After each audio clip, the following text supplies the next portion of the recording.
Hei sann! Vi endelig ute I Skagerrak igjen. Fantastisk vær. Litt vind, litt gammel sjø. Sjøen helt turkis. Det mye alger I sjøen, men det ser nå I hvert fall vakkert ut. Målet for dagen Lange og Brosme. Det litt mye strøm I dag, så vi har lagt oss litt lenger sørover enn vi hadde planlagt. Vi kommer til å rigge opp stengene og sende snøren ned, så får vi se hvordan det går. Heng med! Ja, Fredrik. Yes. Kort om hva vi fisker med I dag. Begynner med solid bly selvfølgelig, bånd. Så liker jeg å kjøre en litt solid havfiskebom. I den så har vi en godbit fra vår venn I Bergen, Christian Mæland på Kampelen. Knyter disse med venstre hånda mens han ekspederer kunder. Hatt I fnatten hans helt super. Over der så kjører jeg en klassisk paternoster. Det noe for enhver smak. Så bra, dette har du fått brosme på før. Dette godt brukt. Hva slags søkke bruker du vektklasse? I dag så valgte jeg noe mellomtungt, som jeg vil kalle det. 650 gram. Behagelig å sveive, men vekt nok for å holde bunnkontakt. Det var jo en del strøm I dag, så måtte gå litt opp, men jeg vil ikke helt opp I 750-800 gram. Så da prøver vi 650. Når det gjelder krokstørrelse og kroktype, hva bruker du? Jeg liker sånn 10-11-0. Nå tar jeg ikke på stående fot hvilken krok jeg har valgt her, men Octopus type 10-0-11-0. Stavle I bånd. Før det kommer en solid havfiskebom med hatt I fnatten fra Kampelen og en hel makrell. Da har du tatt ut ryggbeinet, som litt mer flex. Og surret den med alt for mange runder med tykk agntråd til slanga. Pass på at krokene står ut. 2 opphengere, halv makrell, surret godt fast så kroken står ut, på lysslange og par flotører. Lagt opp til en 0.28 J-braid på snella. Det en Shimano Talica 16 2-speed, som jeg har skrudd litt på selv, og fått på en, hva skal man kalle det, en oversized power handle, T-bar. Det jeg veldig, veldig fornøyd med. Ellers den skrudd fast med vanlige fester og sånt. Satt på en liten splittring for å kunne sikre den hvis man har litt frykt for at den kan forsvinne over bord. Stanga en Shimano Aspire 30-50 pund. Myk tupp, sterk rygg. Og generelt en veldig, veldig deilig sak, synes jeg I hvert fall, på dypet. God nappindikasjon, men også rygg nok til å kunne kjøre det vi finner her ute. Da har jeg også fått rigget opp. Kjører stort sett samme opplegg som Fredrik. En hatt I fnatt med hel makrell på bom. I motsetning til Fredrik så ikke jeg så glad I å sitte og binde egne takler. Derfor jeg veldig glad I Seberg sine Søvik Natural Bait takler. Så jeg kjører 2 kroks paternostertakkel, Natural Bait fra Seberg. Ferdigrigget takkel med halv makrell, 12-0, eller 10-0 vel dette, kroker.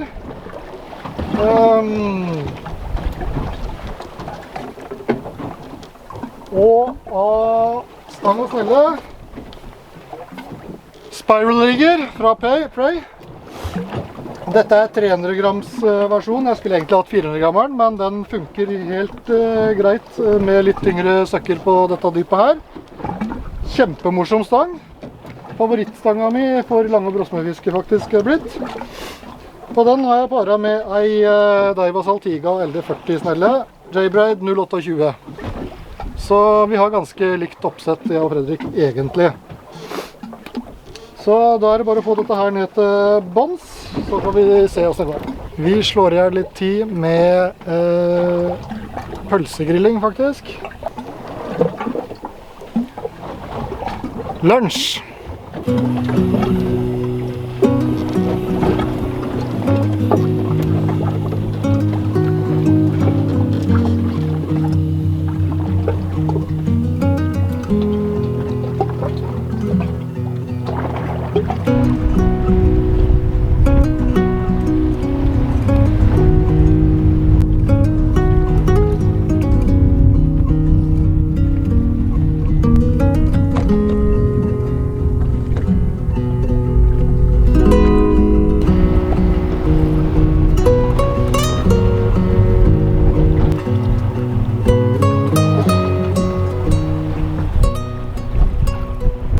Skal vinne. 4 pølser, litt grilling, venting, prating om livets mysterier. Nå skjer det.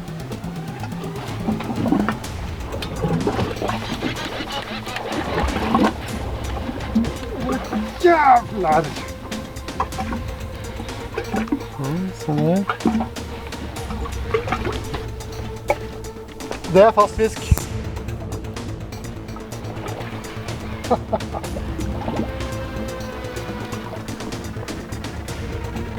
Steike.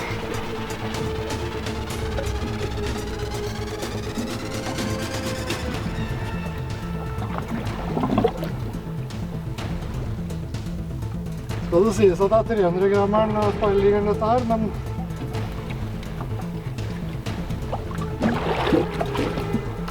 hvis dette er brossen, så er det fin fisk.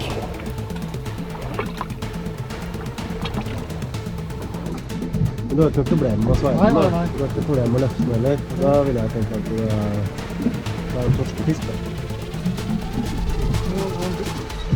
Nei. Da er det vinsj på. Faen. Nei, vent da. Nei. Da har vi inne igjen. Sittet i ganske mange timer nå. Hadde jo på en stor fisk som klarte å klippe fortommen.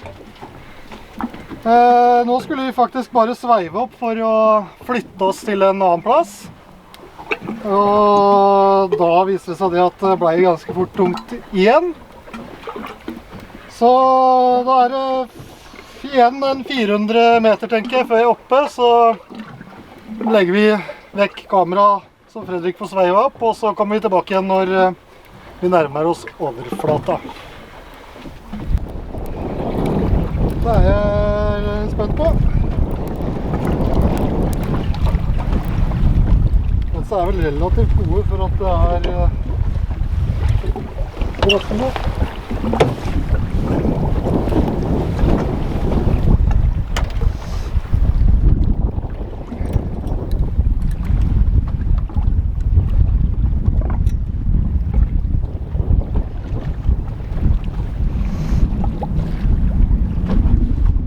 Står greit ut i hvert fall.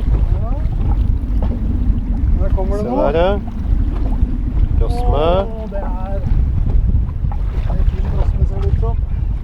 Det er så jævlig svart. Nei, det er ei lita hårkjæring. Det er baby. Ja. Og det er dublé, hårkjæring og svartå. Filmer du dette, eller? Med filmer, eller? Det er dublé, hårkjæring og svartå. Sånn er det med den saken. Det var ikke helt forventet, men det mistenkte jeg.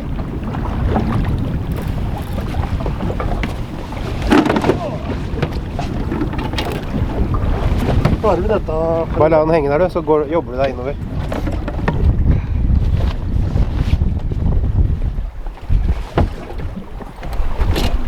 Det er såpass, ja. Da røyk den ideen om å bruke kleppen, Fredrik. Den er parkert. Så ja. Her må du bare få vippet den av, og så Se om jeg får tak i ovenpå.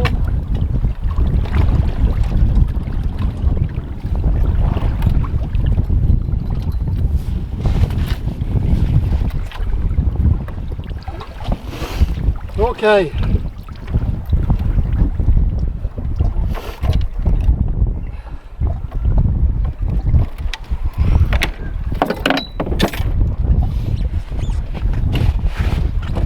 Får du med, så får vi slippe den tilbake igjen, stakkar. Ok. Vi fikk målt den her, ca. 25 cm hofisk. Da slipper vi den.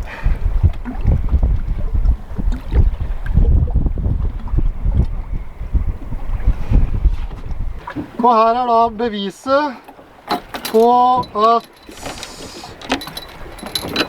jeg skal vi se, hvis vi bare gjør sånn. klarte kunststykket å få dublé, 2 stykk hai på samme krok, 1 stykk svarthå og en liten håkjæring. Da har vi forflyttet oss til ny plass, en kjent plass hvor vi har fisket mye lange og brosme før.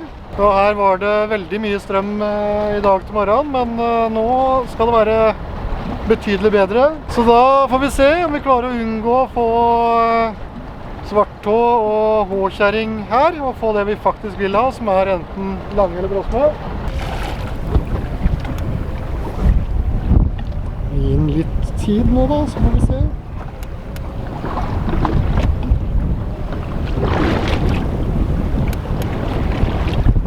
Er den fortsatt, eller? Ja.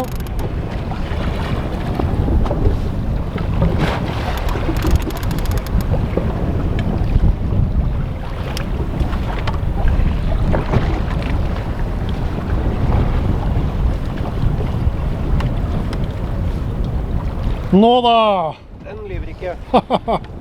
Herlig, endelig! Hva er klokka nå? 6:30? 7? Begynner å bli middag, ja. Ja. Holdt på siden klokka 10 i dag. Det har vært tregt.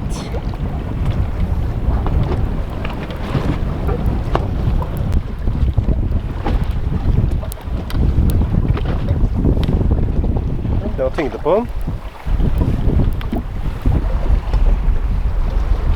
Ikke lyst. Det var bra det her. Vi fisker på en mellom 300 og 400 meter. Det er en skrent. Da er vi på toppshot.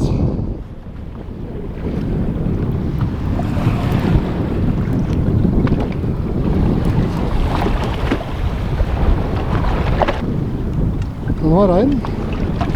Der, ja! Herlig! Kjempefin. Det er lang brosme.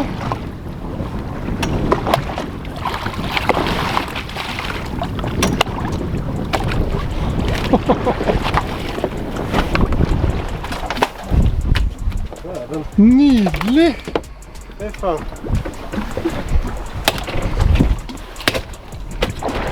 Her er det mishandling for alle penger. Grattis! Konge. Der er den. Ny pers på Fredrik.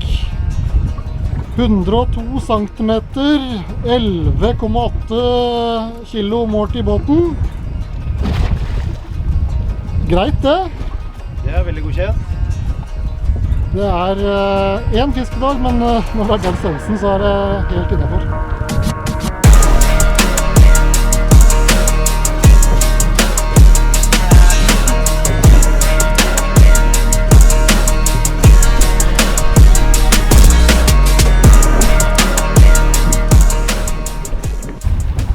Dette var det. Da gir vi oss for i dag. Det ble håndholdt håkjæring på meg og ny brosmepers på Fredrik. Drøye 10 timer har det vel vært ute på. I turkisfarga sjø, flott vær, litt mye vind.